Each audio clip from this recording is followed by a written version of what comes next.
So welcome to my home. Thank you for having us. Absolutely. I always say that I'm excited. You know, this is very exciting to meet you. But I know the other person that is always sitting across from me is here because they've lost a loved one. So I wish you both the most amazing and beautiful messages from your loved ones today. Thank you. Okay, so I'm actually gonna start with the dad that is departed. Your dad? And her dad. Both of them. So know that they stepped forward. They're together. They're together on the other side because they are connected to you. Your dad made me feel like you have like either his necklace or like a piece of his jewelry. I have his school ring. Your dad's making me feel like it was just more than just a ring, Teresa. It symbolized so much of who I was, what I was able to accomplish in my life here in the physical world. It was something that he was proud of. My dad was a very smart businessman, went to Pace for business. He was very successful in the banking industry, and he had the heart of gold and would do anything for anybody. I looked at your dad and he said, Teresa, I was not there for majority of my son's life. And I need my son to know that I have always been there for him. Do you understand that? I do. And he's showing me that when your dad first died, you went into this mode where you had to step up and take care of everyone and make sure everyone was okay, right? I was 17 at the time. And he has these scars and this pain that he carries, disappointment and anger, and you have every right to feel those things. But we have to love ourselves more than that. And there were some things that you had to, how do I say this, dissolve or maybe let go of. Know that he supports you in those decisions. Yeah, he owned a lot of real estate, and I was too young to take care of him. So I had no choice but to sell it. Yeah, I regret it. He says, no regrets, and I support every single decision. He says, and I need my son to know that I am extremely proud of the man that he has become, and that I do know of the life that he has made.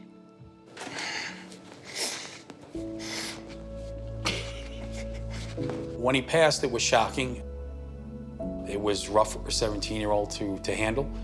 So I've always struggled because not having that father figure there, I always had to be that person that took care of myself. And I needed to hear that my father was proud of me and that he feels in his heart I made the right decisions. Whose father lost the child?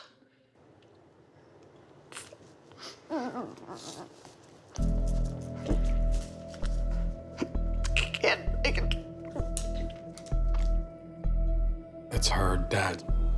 She lost her sister. So know that his father brought forward your sister.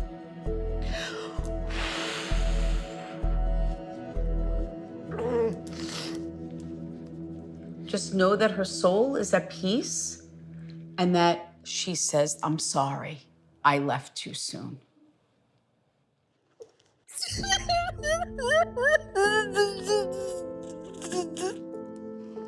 I'm so sorry.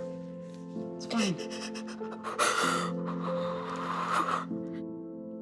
My sister, her name was Angela. She was born on December 22nd in 1983. She tragically passed March 17th of 1985. Do you have something in the car of your sister's? So I have the key to her mausoleum. Was your sister very funny? So or very feisty? Because she yes. went, I got a mausoleum. Yep. We were the first mausoleum in St. Raymond Cemetery. How do you connect with the number 17? So 17 could be the 17th of a month. It's my son's birthday. Okay. And it's also the day she died. The day that she died, the same day the same hospital, almost to the same minute our son was born. Was born. 31 years apart. She says he wasn't supposed to live. And she says, when your son was placed in your arms, you felt me. Yeah. You knew that your son was a gift from me for your son.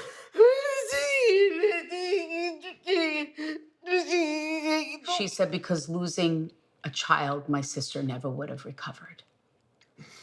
He came too early. He came too early, and he came out screaming, and they were like shocked. They're like, "Why is he's not?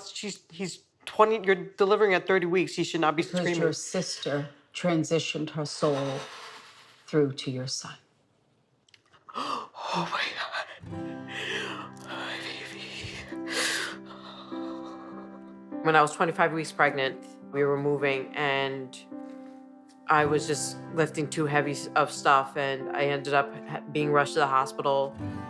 And on March 17th, they were like, that's it, he's coming.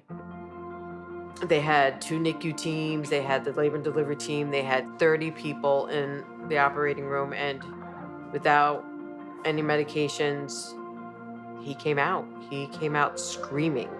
Now, did your sister pass suddenly, unexpected, and tragically? Because she makes me feel like this was a freak thing that happened. Do you understand that? Mm-hmm. And she keeps saying to me, my sister is so angry that I died. She can't get past the anger. She said, because the day that I died, I took a part of Mom with me.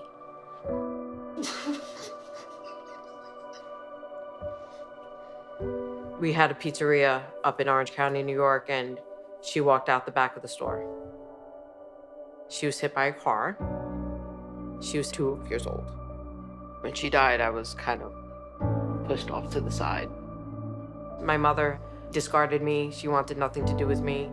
She did not know how to be a mother anymore. I spent a lot of time with my aunts and my cousins. I couldn't live my own life. Everything I did, I had to do for the 2 of us. Your sister says, I am sorry. She says, but this pain that you carry has to end here. It was not your fault.